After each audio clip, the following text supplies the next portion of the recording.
WCW Monday Nitro, March 12th, 2001. 2 episodes left after this one. Mm-hmm. Now every week they've been opening with like something in progress. Yeah. Yes. Okay. So they open the show and Jeff Jarrett and Dustin are fighting. Yeah. And they alert us, this is not a match. Yeah. I had just started and I was like... Dude, it was all downhill from here. And they this fight. This is a horrible show. And Not they just me. fight. I didn't think it was that bad, but it was bad. Really it was not good. It was boring. They fight. There's no security. Like, your show just started, and 2 guys just started fighting and hijacking the show. Where the fuck is security? They fight and fight. Dustin hits the Shattered Dreams, which they're calling the Dust Buster. Yeah. Oh my gosh. Yes. How did I miss like that? the vacuum. Yes. And then he says, Sunday at the pay-per-view. This is what he says. I am going to make Jeff kiss my old man's pimply white ass. Yeah. I thought, you're trying to sell a fucking pay-per-view by telling me that we're going to see Dusty Rhodes, in your words, old pimply white ass. It's not the last time we heard this phrase either. That is how it went. Yeah, but at least it was worthwhile when Dusty said That's it. true. We see a limo arrives from approximately 500 yards away. There's this tiny little limo way off in the background, and these little ant-sized men getting out. It's the wall, brother. We're told, there's Bagwell, an animal. He's got a camcorder. No, actually, who it is The Elite. The Elite, indeed. Who knew? And 19 years ago this week, The Elite got out of a limo in the dying days of WCW. And Ric Flair alerted us that he would eat a guy like Donald Trump. That also happened. Jesus. That also happened. Tastes like carrots. So we go to the break. We come back, and Buff, as promised, has a camcorder. He is there to film, they say, a documentary about Ric Flair This is a shitty-looking documentary. Jesus. and his crew, The Elite. So they're, first of all, I don't know where they are. It's not like an office. There's just like a couch up They're against just a bare in the wood back. wall. Yes. Yeah. And they're all hanging out there. And Flair is cutting every 2001 Ric Flair promo ever, but he's like whispering. I couldn't figure out why he was whispering. Are they in a library? I was thinking they might have rented out like a library room, and that's why... It's next to a daycare. So he did want to prove he could eat Ted Turner and Bill Gates and Donald Trump alive. Says Hogan, Savage, Piper, all those guys who came to this company thought they could run over me. I want them to know I'm still here and they're gone. He turns to Scott Steiner, says, run through your list of victims, and Scott does that. Finally, Jarrett, who you recall had his balls kicked in, he shows up and says, where the hell were you guys? They all try to calm him down. Flair says, Scott, I have an idea. And they leave. That's the documentary. You know, I couldn't help but notice that Ric Flair called himself a 14-time World Heavyweight Champion in this promo. And as you're aware, in WWE, he's a 16-time World Champion. They found 2 more. Because John Cena, he 17. tied his record. He tied a record. I'm sorry. John Cena didn't break it. But anyway, Not yet. so then I'm thinking, fuck, did he win 2 more titles somewhere that I'm not thinking of? Because the reason that WWE calls him a 16-time champion is because they just took whatever WCW was calling him. Okay. But Flair himself is calling himself a 14-time champion. 2 weeks before this thing goes on, I'm like, what the fuck is happening right here? So the only thing I can figure, and I don't know why, is that he was only counting his NWA and WCW titles. He wasn't counting his 2 Oh, that actually, WWF titles. that would make sense, frankly, But why? because he's not on WWF here, Brian. As far as he knew, they were still in a war. Vinny, if I'm a 16-time fucking champion, I'm not taking 2 championships away because the other company I'm at war with. I'm taking every fucking one of my fucking medals. So why? You hear me? When he was in WWF, why didn't he call himself the 2-time champion then? I don't know. The point is, it's silly. It is silly. Thank We've you. wasted a lot of time. I was going to say stupid, but There's I never been anything silly about Ric Flair before. saw my Man, daughter this- running into this room and correcting me. Speaking of silly, here's a clip from Thunder of Canyon flipping over Smooth's limo. What do you have to say now? Craig would know this, Vinny, but I don't know if you would or not. But the thing about these little kids is they don't listen to a goddamn word you say until you say something you're not supposed to. And then they fucking hear you. You know what it's like? Granny. Granny comes over here and she acts like she's deaf. And you try and talk to her and she's like, what? And she does this with her ear. You have to get up really close. But I could be next door and I say something that she can get some guilt out of. Oh, she hears me just fine. Her and Paisley, two peas in a pod. My what child's it well is. behaved. I don't know what he's talking about. My child's well behaved too, but man, Shouldn't listen. she won't hear a word you're saying until you say the word stupid. Then she has to pipe in silly. She's correcting you? Yeah. That's not the way it works, Brian. It is when I say something should wrong, be. Craig. If you went up to Cameron and said, "Look at this piece of shit driver," and Cameron said, "Daddy," I wouldn't do that. don't say that word. And he's 13. He would be right to say that, Craig. Go ahead, Vinny. Young Dragons. Cameron's 13 years old. Yes, sir. How old am I? I must be way older than that then. You're older than 13, Yes. yes. Way Yes, older you though. are. But way older is the point. Right. All right.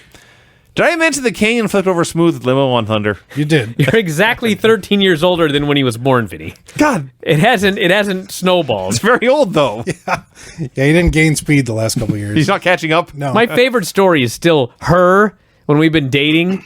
We were In dating high school, everybody. We were dating Was like it even longer than before Cameron was we born? were dating like a year, okay? And then like her other friend was dating somebody else. But anyway, her friend, she goes, "How long you guys been dating?" And her friend goes, 8 months. And her goes, "Oh, you're catching up with us." That's not how it works. You're not catching up with us. not how it's time going like works. this. Yeah, that's like the longest Battle Royal Rumble in history. Or something like that. Where were we? I So don't there's know. rumors that the new owners of WCW are going to appear here on Nitro at ringside. They, have They chairs, sure will. They have chairs set aside. Actually, Brian, they won't. Well, Not kind on of, this yes. show. Not tonight. Yes. They are shown 3 empty chairs with the security guarding them, keeping them empty. They show them 3 or 4 times throughout the show. Spoiler, nobody shows up. So Bischoff thought he got him. I'm wondering who his other 2 guys were going to be. I don't care. I care. We get a Cruiserweight Tag Team Tournament recap. Does anything actually happen on the show? Right, 14 minutes in, there's been nothing. Then, A documentary. all right, so then we hear from Tony Schiavone. I wrote down every word of what ensues. Tony Schiavone says, "All right, hold on now. We've just received word that something's gone down in the backstage area. We've got one of our cameras back there. Let's go see what's happened right now, if we can." There is a pause. "Let's go backstage." There is a pause.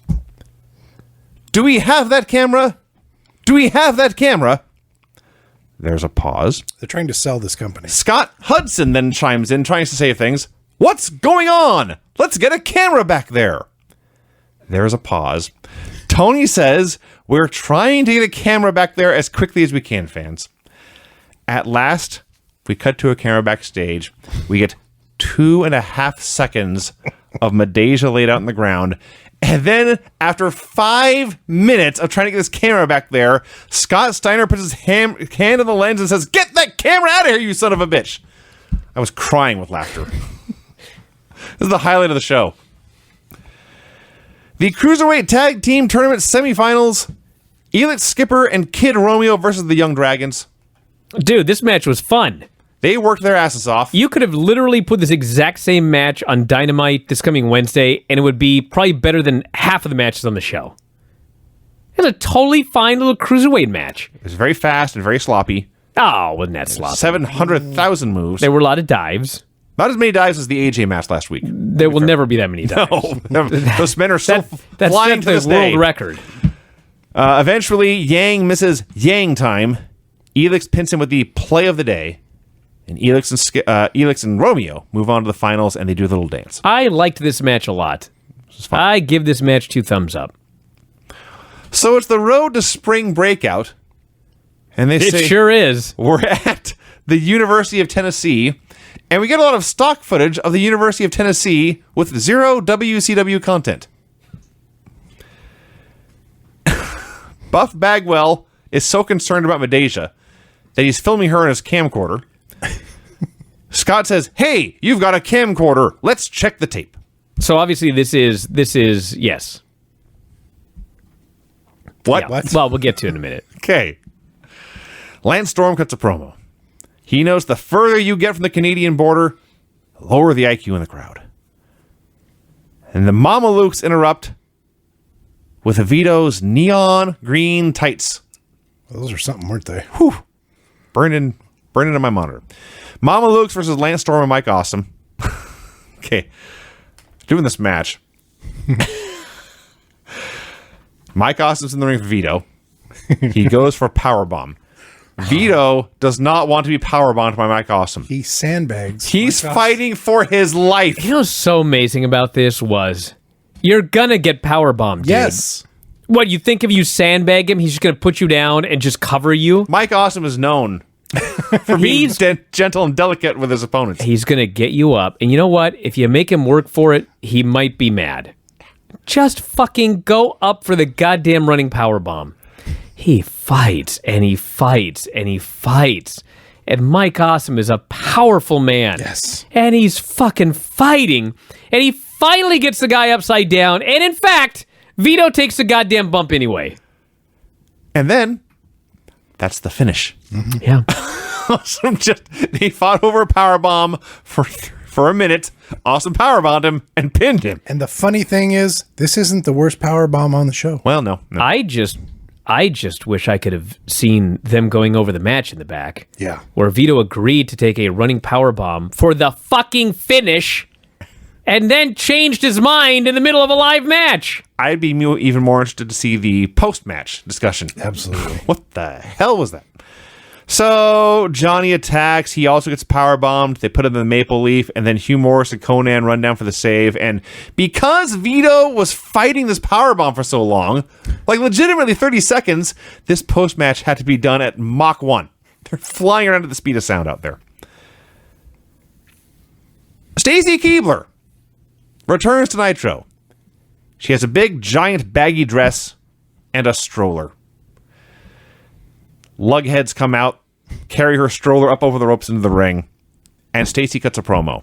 She has changed, she says, because of the fans and because of her baby. I'm no longer the girl who would leave her fiancé at the altar. She wants us to know she is okay. She wants to introduce us to her newest baby, and then she introduces Sean Stasiak. What a pairing. Sean Stasiak. If only this company had stayed alive a little longer. Things were about to turn around. With Stacy Keibler, they have a wacky little discussion. Then Stacy says, she says, show him what you got or something, but she wants him to go flex. So then her music starts. He steps forward to flex into a posing routine. But then in the background, she takes off the giant baggy dress to reveal a slightly smaller dress, and then she steals his spotlight by dancing. They've been pairing for 60 seconds. Well, I think I don't know why. I was trying to figure this out. I think that she was trying to pump up his ego. See. Because she told him to go flex, and as he goes to flex, she takes off all of her stuff and dances, and everybody's like cheering and excited and everything. And as soon as he's about to turn around, she stops dancing. So he doesn't know that she was the one getting the crowd all excited. I see. That's what I got out of it. I can't believe how much thought you put into this. I was flabbergasted when I watched it. I just couldn't figure out what the fuck was going on. I was trying to do some thinking. I wrote what is happening, and yes, Brian, it was in all caps. So Stasiak notes now that she's in a smaller dress. It's time to show everyone our little pride and joy. And they go into the stroller, and you'll never guess, it's not a baby. It's a stack of Sean Stasiak 8x10s. See, because she loves him. Which he then threw into the crowd. Now, the funny part about that is there was a lot of debris coming back at him from the crowd. We're not done yet. There's more to this segment. Stasiak begins to run down the fans as fat, bald, tattooed, toothless losers. Out comes Bam Bam Bigelow to defend the honor of fat, That's why bald, he came out? tattooed, Yes. I was toothless baffled. people. How did He you miss said that. Well, I know, but I was so busy trying to figure out the Stacy thing that I ignored the promo. And then I'm like, why the fuck is Bam Bam? Is he the father?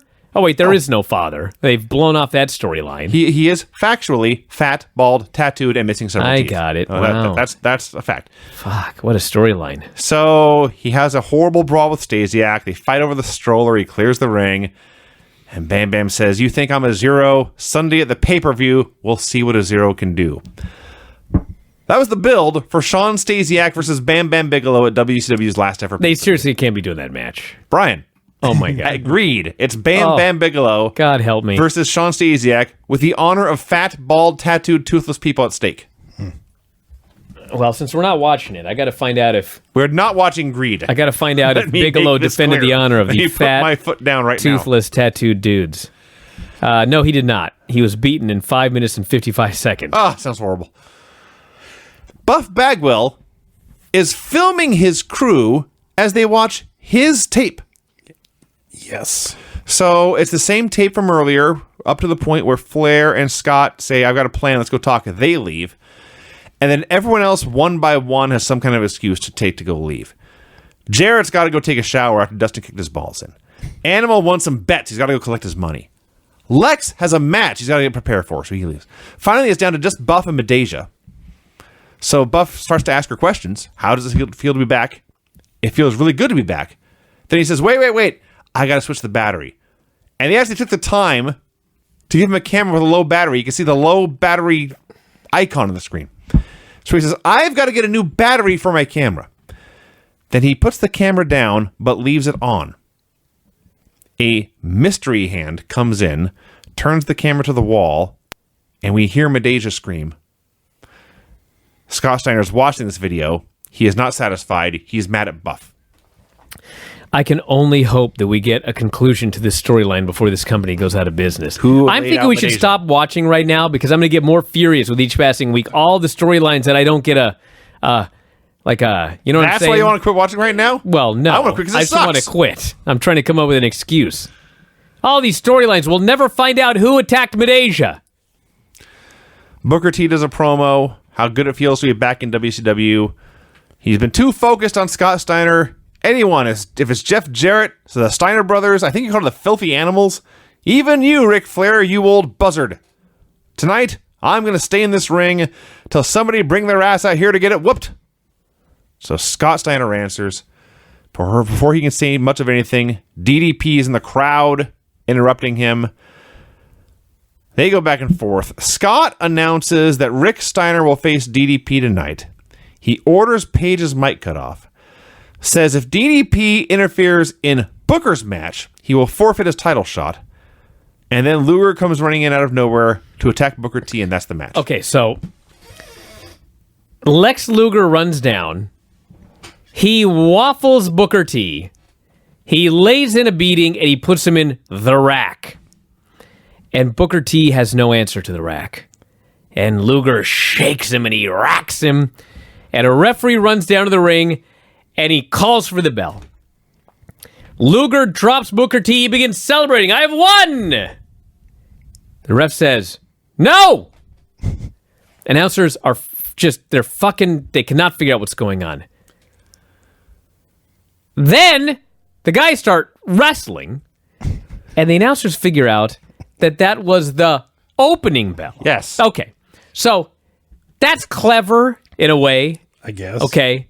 But you're telling me this fucking referee ran down and started the match as a man was racked? Yes. That was how you started this match. It's not his fault that Booker let Yeah, his guard no, down. it is. You must separate the men, send them to each corner, Right. and then you ring the goddamn bell. No, that's not what they did. What the fuck? Who the fuck was this referee? Jesus. I assume Nick Patrick. And then they had a match. Oh, it was boring. I wrote, was boring, but Booker made a good enough comeback, I wrote. They did get into his comeback. It turned into a fine, basic professional wrestling match. And what happened? Oh, yeah. Booker hits a Harlem sidekick. This is the finish, okay? He hits a Harlem sidekick, and he signals for the bookend. And he grabs him, and he hits the bookend. Yeah. He wins. Pins Luger. Yes. It's like, you didn't even have... Okay, whatever. So, Rick Steiner attacks. Cat makes the save. Canyon attacks. DDP makes the save. a lot of stuff happened. Yeah. And then DDP finally ran down. I don't know what took him so long. So then, allow me for a moment. Last week, Shane Helms got a huge makeover. Yes. He got a new gimmick. he got a new song. He got a new entrance complete with live dancing Nitro girls. That is correct. I'm like, my God, they're trying to make a star out of this guy. God bless him. And of course, he came down to the ring and he was beaten. Yeah. This week, they go to commercial and they come back and Shane is fighting Evan. They didn't even give him his new entrance. I think that I know why. This is not a WCW thing. This is a network thing. When Shane got new music, apparently, I have been told, they just took an old Dirty Bastard song and did new lyrics for it. So that song has now been scrubbed from the network entirely. But hold on, Vinny. Yes. But they aired the entrance last week. That they did. This week, they decided rather than edit in new music over it, we'll just cut it. So wait, he got new music? No, it's the same music he had last week. So they were lazy. Yes. I got you. Well, one way or the other, he won. Yes. So why didn't he win last week? I don't know. I hate this show. I told you this is bad. I can't. I told you this is a wait very for bad it show. To die.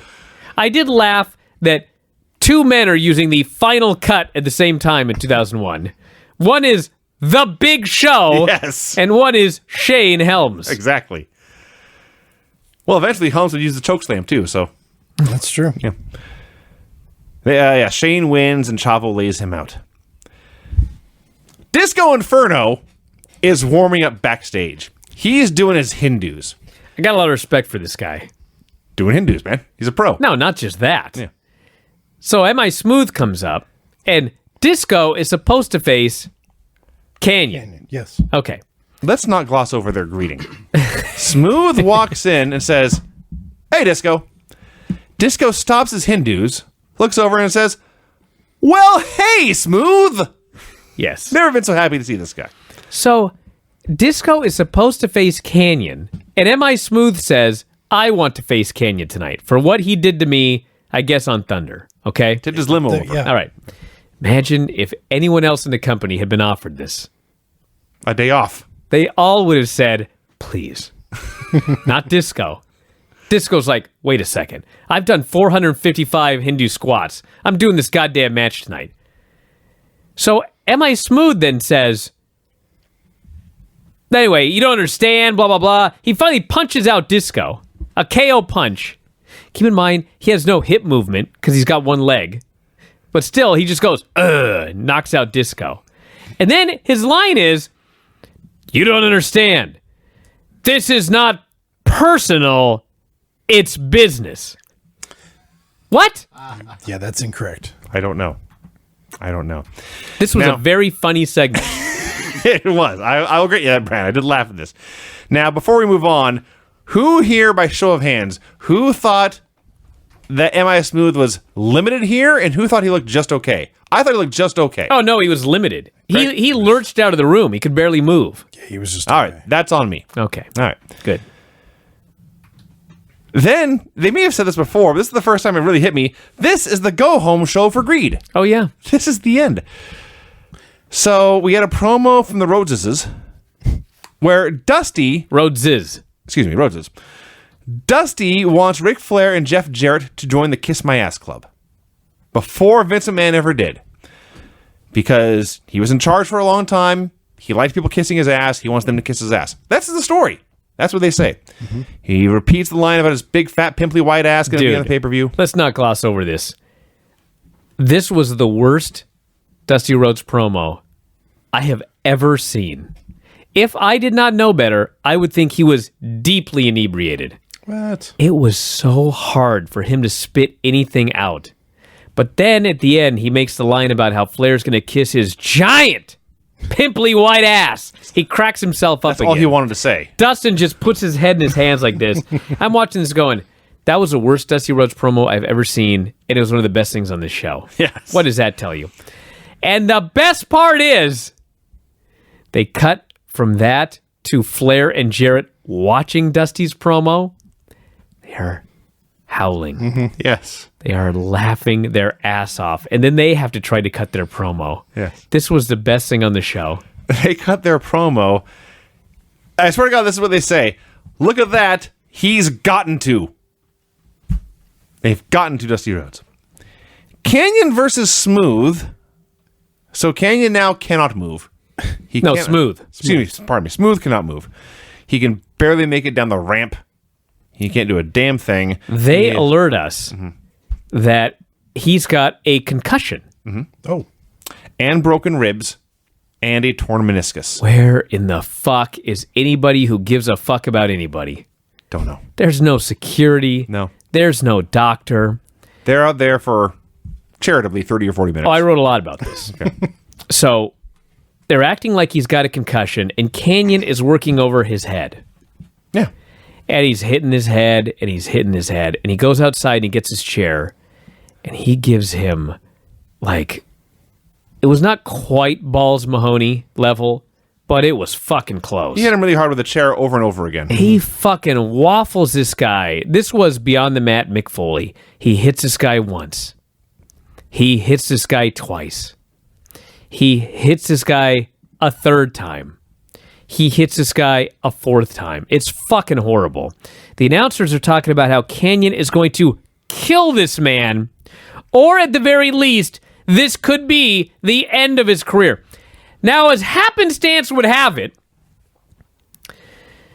this almost was the end of his career. Yeah. But it wasn't, because 2 days later on Thunder, he does a tag match with The Shat. Oh. And they beat Canyon and Animal. We're not watching that show, Brian. Now, there's a lot of things here. First off, if they hadn't done that match, this would have been the end of M.I. Smooth's career. Yeah. Because WCW goes out of business in 2 weeks or whatever. Nobody hires M.I. Smooth, and he retires. This practically was his retirement. Now, it wasn't his retirement because he does that tag match, but that would mean that after taking these 4 fucking swinging a baseball bat chair shots, this fucking guy worked 2 days later. Also true. He had to have had a concussion. This was the biggest load of shit I ever saw. And then, after all that, there wasn't even a finish. No. Nope. He didn't die, and so Canyon ran away. We were told this was not officially a match, but they were still out there forever. I told you this was a bad show, Brian. It's getting worse the longer it goes. Well, the good news is we're at the main event. DDP versus Rick Steiner. But first, Scott is there to be a shining light on the show. Please tell me you wrote all this down. His entire promo, but his entire promo was like 5 minutes, but I wrote the best part. The only thing I wrote down was Scott Steiner making a Hooked on Phonics joke. He did. Yes. That was all I wrote, but I was just listening to him, and it got fucking crazier with each passing moment. This Sunday at Greed, you're going to notice the day of that the weather's going to change. Because the pendulum on which the Earth rotates on is going to be... Pendulum on which the Earth rotates on. Yes. Okay. Is going to be at a 51-degree axis. I'm going to have the sun to my right, the dark side of the moon to my left, and I'm going to come at you with a vengeance, and I'm going to eclipse your ass. There was more, but I thought that was the best part. That was the best part. The pendulum on which the Earth rotates on is going to be at a 51-degree axis. So What does that have to do with a fucking eclipse? I don't know. You'd have to ask Scott Steiner.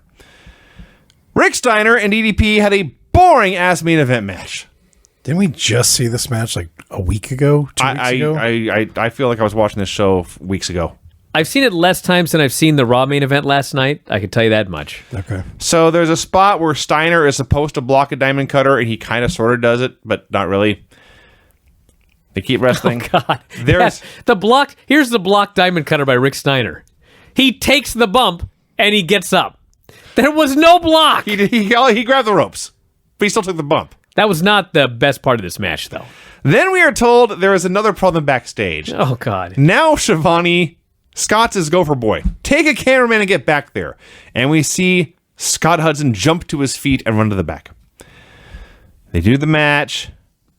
Paige hits a diamond cutter. Now, I'm going to spoil my own finishes report. To this point in the show, every single match had a clean finish. But here, when the guy who is challenging for the title in the main event of the pay-per-view is fighting a guy who doesn't have a title, he can't get a win. He is the Diamond Cutter. Animal attacks with a DQ. So then, here's the idea for the spot, which I can't even believe they tried. Animal is going to go for a power bomb, but DDP is going to counter it into the Diamond Cutter. Is that what they were doing? Yes. Okay. So Animal lifts this guy up and power bombs him. That's basically what happened. Well, he tried. And DDP is trying to levitate because he's not supposed to go down. And it totally doesn't work, okay? Okay. So he lands, he takes a bump. He doesn't sell it for an instant. Okay. And he jumps to his feet. And in his mind, I guess he's thinking, we ain't trying this fucking thing again. No. So he goes for the Diamond Cutter, but Animal isn't ready for a Diamond Cutter. So it's practically a shoot. They're hand fighting, and finally DDP gets inside and he hits him with his Diamond Cutter. I'm dying. He's just so desperate to get this Diamond Cutter. So then Bagwell runs in, Luger runs in. Who the hell else is out there? There is an army of men attacking Dallas Page right before he gets a title shot, to which Tony replies, Scott Hudson is in position. Scott, what's going on backstage? Now, before we go to Scott, Shivani made it clear there is no one else in the building. Everybody else on the show has gone home. Yeah. He literally said that. There is nobody in the building to help DDP. They cut backstage. The Cat is on a stretcher. Booker T is on a stretcher. Scott Hudson has 3 seconds to say, they've been seriously injured. We go back to the ring. They cut away. All that work to get him back with the camera. He was on camera for 3 seconds. We go back to the ring. Page has no friends. He's beaten. He's beaten. He's beaten. He's beaten. I didn't even know how it stopped. I guess the guys just got bored and their punching arms got sore and they leave. Page fights to his feet on the ramp when Scott Steiner zooms down the ramp, lays him out with a pipe, and this horrible, awful, boring show ends. And as a reminder, by the way, the Shat was seriously injured on this show. Mm-hmm. M.I. Smooth was nearly killed. Yes, right. Yes. They wrestle and win on Wednesday. You gotta have a good match. Over Animal and Canyon. That sounds so horrible. Dude. Smooth and Cat versus Animal and Canyon in 2001. Do you remember, by the way, the now urban legend that WCW got good for like the last 3 months of their existence? That's a lie. We are rewatching it. This is not true. No. This sucked, I wrote. Thank God it's almost over. What's the shortest finishers report ever? This may top it. The finishes on this show were clean pin, DQ due to interference. Wow. 5 matches on this show. Well, there you go. None of them good. You know what's amazing about all of this is, once again, as is tradition when we review Raw and Nitro, the show is exactly 1 hour and 11 minutes long. You have like 30 seconds to kill now? I don't know why. But anyway, we're going to wrap it up. And Vinny and I will be back on Thursday with the AEW NXT show. And maybe we'll have news about WrestleMania, since I guess Tampa is going to make a decision about things on Thursday. Whatever that means. Wow. They're meeting. Exciting. They're having discussions. Yeah. So anyway, we'll talk about that. And that's it. We'll talk to you again after a while. Good night. Adios.